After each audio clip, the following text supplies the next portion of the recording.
जय श्री कृष्ण दोस्तों, कैसे हैं आप सभी? कुशल मंगल होंगे। आप सबकी कुशलता की प्रार्थना करती हूँ। आपकी नहीं, आपके सब परिवार की करती हूँ। चलिए, कुछ पंक्तियाँ बनी थी खत पे।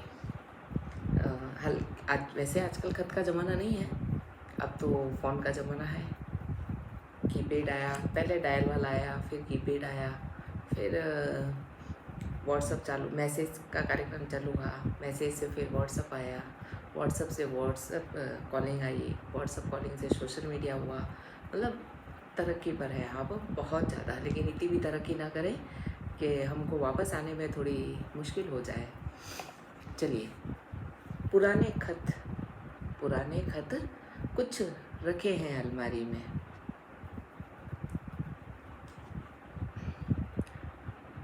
आज भी इन खतों में, बरसों बाद आज भी इन खतों में भीनी भीनी खुशबू तेरी महकती है। भीनी भीनी खुशबू तेरी महकती है। एक एहसास सा मिलता है। बरसों बाद आज भी इन पुराने खतों में भीनी भीनी सी खुशबू मिलती है या महकती है।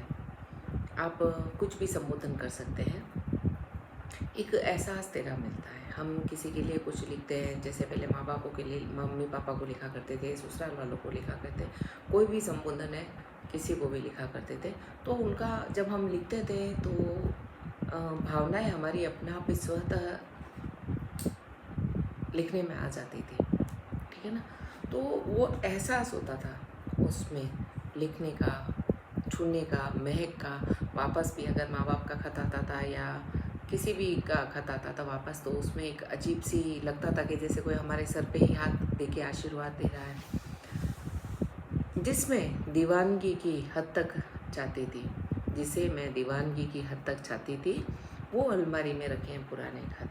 मतलब कुछ चीज़ें ऐसी होती है जिसको हम बहुत समेट के रखा करते हैं, हृदय से भी ज़्यादा, अपनी सांसों पे से भी ज़्यादा हम उन चीज़ों को समेट के रखते हैं। तो उनमें से भी कुछ खत हैं जो आज भी पुराने लोगों के पास महफूज होंगे एक याद के तौर पे। बेसब्री से डाकिये का इंतज़ार रहता था। आज भी वो सब कुछ याद है। बेसब्री से डाकिये का इंतज़ार रहता था। आज डाकिये को कोई याद नहीं करता है। उल्टा उसको फ़ोन करके बोला जाता है, भाई तो आया नहीं, हमारा पार्सल बाकी था। क्योंकि पार्सल का क्या कहते हैं ना, संकेत हमारे को बहुत पहले से ही मिल जाता है। अभी इस ट्रैक पे है, अभी यहाँ ट्रैक पे है, अभी वहाँ ट्रैक पे है, अभी वहाँ ट्रैक पे है। सोच, जैसे हम जहाँ रहते हैं वहाँ का अगर गंतव्य का मालूम पड़ जाता है कि हम यहाँ इस स्थान पे हैं और हमारा पार्सल नहीं आया, तो हम तुरंत फ़ोन लगा लेते हैं, चाहे कुरियर वाला हो चाहे कोई भी हो। खत पाते ही एक सांस में पड़ जाते थे और फिर हम उन यादों में खो जाते थे।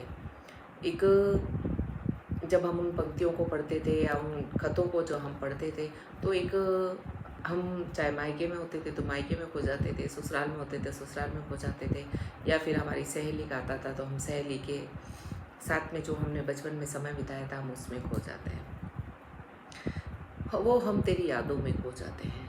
वो रखे हैं महफूज अलमारी में मेरे खत,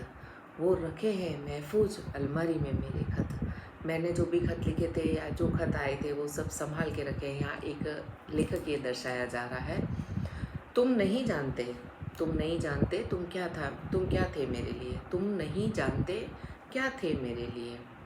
तुम एहसास थे, तुम उम्मीद थे मेरे लिए, तुम पुख्ता सबूत हो मेरे जीवंत के लिए, मेरी धड़कनों में नैनों से बहते विरह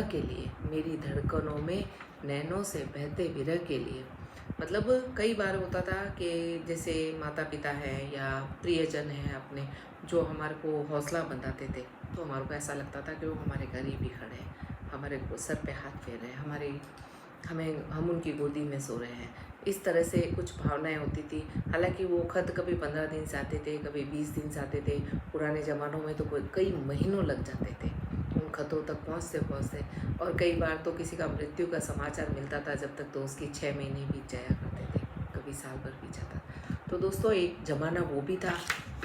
एक ज़माना ये भी है तो थोड़ा इतना भी आधुनिक ना होए कि हम अपने पुराने एहसासों को भूल जाएं।